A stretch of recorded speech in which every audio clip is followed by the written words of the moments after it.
देखिए, मेरा भाई है शोभित जैन, उसकी फर्म है Vardhaman sanitary and tile store. काफी समय से एक लड़का 2.5-3 सालों से एक लड़का काम कर रहा था।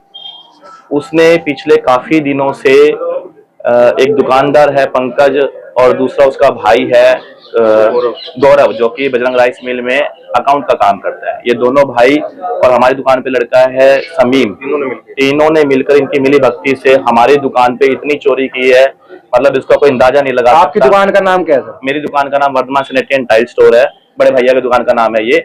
और हम लोग इतने हराश हैं। उसकी दुकान, उसने हमें बताया कि 5-4 लाख रुपए का माल मेरे घर पर पड़ा है, तो जो कि उसने चाबी देकर हमारे को बरामद किया और करवाया कि ये आपका मटेरियल आप ले जाओ। और बाकी का मटेरियल के लिए हम लोग यहाँ आए, प्रशासन के पास आए कि हमें हमारे माल की रिकवरी कराई जाए सबसे पहले, उसके बाद जो उचित कार्यवाही बनती है। जो आपकी दुकान पे लड़का था वो कितने साल से काम कर रहा था, कहाँ का रहने वाला? पिछले 2.5 साल से काम करता था और रतिया रोड पे रेड स्टार के पास था। आपको कैसे पता लगा कि हमें शक हुआ उसके अंदाज से, कुछ चीजों से शक हुआ। फिर हमारे पास एक वीडियो आई, वीडियो में दिखा कि वो हमारे कैसे किस तरह से 5 जैकवार की ग्रोहे की टैंक थी, किस तरह से स्कूटी पर लेके जा रहा था अपने साथियों के साथ, जिसकी कीमत लगभग 30 से 28 से 30 हजार रुपए थी। जो एक स्कूटरी पे 28-30 हजार रुपए एक चक्कर में लेके जा रहा है, तो पता नहीं कितने लाखों की चोरी उसने की होगी। मतलब इसका हम लोग अंदाजा लगाए। ऐसा कर रहा था वो? देखो, ये हमें नहीं पता, हमारे पास तो वो 2.5 साल से था। जो उसकी मुजबानी वो हमें बता रहा था कि वो 9 महीने से जब आपके घर का मुहूर्त था, मैं तब से ये चोरी स्टार्ट कर गया, किसी के बहकावे में आ गया। मुझे किसी ने कहा कि तू माल लाता रहे, मैं तेरा माल खरीदता रहूंगा। इस तरह से उसने माल खरीदता रहा और वो चोरी करता रहा। खरीदने वाला कहाँ का है? किस व्यक्ति को माल बेचा गया? वो बेचा नहीं गया, वो उसके कहने पर ही माल खरीदा गया। जो 2 भाई हैं वे लोग, गौरव की दुकान है, गौरव और पंकज, सिंगला सैनिटरी स्टोर की दुकान है, रतिया रोड पे दुकान है। लड़का पहले वो नौकरी करता था, नरेश टूटी वाले के नौकरी करता था। वो दोनों भाई मतलब वो दुकान पे वो चलाते थे। उन्होंने पता नहीं मिली भक्ति से जैसे भी उससे माल खरीदा, उसकी रिकॉर्डिंग सामने आई हमारे पास कि वो उसने ऐसे माल। तो आपकी दुकान का कितना नुकसान मानते हैं लगभग? देखिए, नुकसान का हम लोग बयान नहीं कर पाएंगे, बड़े भाई का नुकसान कितना हुआ है अनुमानित लगाएं तो क्या, मतलब हम लोग 60 से 70 लाख रुपए का अनुमानित लगाते हैं कि जो हमने शीटों की वैल्यू देखी है, जितनी शीटें गई हैं, चेकवार की एक पेटी के अंदर 1.5 से 2 लाख रुपए का मटेरियल होता है, जिसको मैं क्या बताऊं, मतलब मेरी आंखों में शहर के विभिन्न संगठन के लोग हम लोग सोचें कि हमारा तो मतलब हम सब, मतलब हमारा तो ये भाई है लुट चुके, हमारा तो हम बस प्रशासन से एक मांग करते हैं, हमारे माल की रिकवरी कराई जाए। जैसे जो हमारे ये समाज के मौजूद लोग आज हमारे साथ आए, बहुत बहुत इनका भी बहुत धन्यवाद है कि इन्होंने हमारा साथ दिया।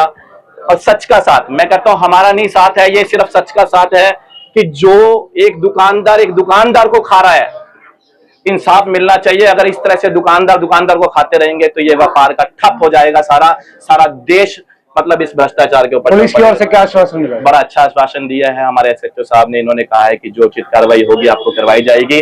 सबसे पहले उनकी दुकान से हम लोग रिकवरी की कोशिश करेंगे, जितना रिकवरी आपका होगा आपको माल दिलवाया जाएगा। सबसे पहले उन्होंने यही आपने रिकॉर्डिंग की बात कही, रिकॉर्डिंग के अंदर क्या दर्शाया? रिकॉर्डिंग के अंदर दर्शाया गया कि उसने वो चोरी की, वो दुकान से चाबी से निकाला और 2 बंदे उसके साथ में, 3 बंदे मिलकर वो टैंक लेकर गए हैं। दोनों को पकड़ लिया गया? हाँ, वो दोनों को पकड़ा हुआ है, परसों से कस्टडी में रखा हुआ है, कल से कस्टडी में रखा हुआ है, उधर कस्टडी में है उनके पास। मेरा नाम शिव कुमार है।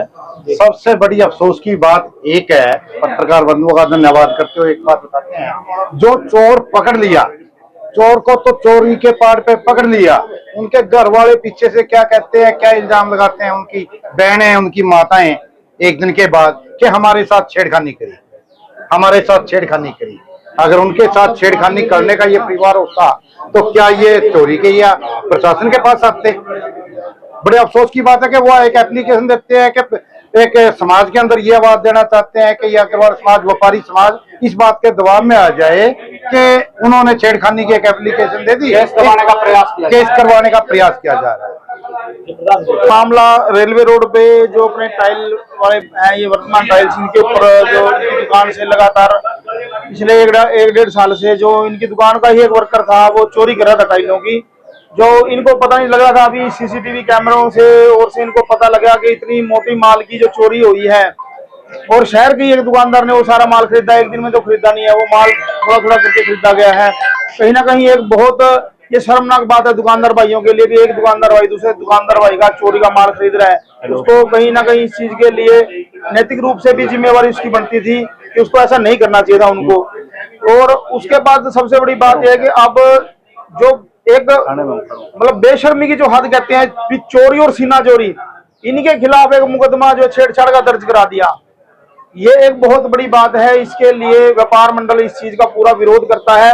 और अगर पुलिस ने इसके ऊपर कोई कार्रवाई इस तरह की किसी झूठे मुकदमे को दर्ज करने की कोशिश करी या इस मामले को दबाने की कोशिश करी तो व्यापार मंडल इसका पूरा विरोध करेगा। वो यही वैसे बिहार का पीछे से रहने वाला है, लेकिन अब काफी टाइम से यही टोहाना रह रहा था। मुस्लिम जो समाज के वो 2 भाई हैं और एक साथ में उनके और साथी लगा हुआ है। 3 साथियों ने मिलकर ये जो है चोरी लगातार 7-8 महीने में अंजाम दी है।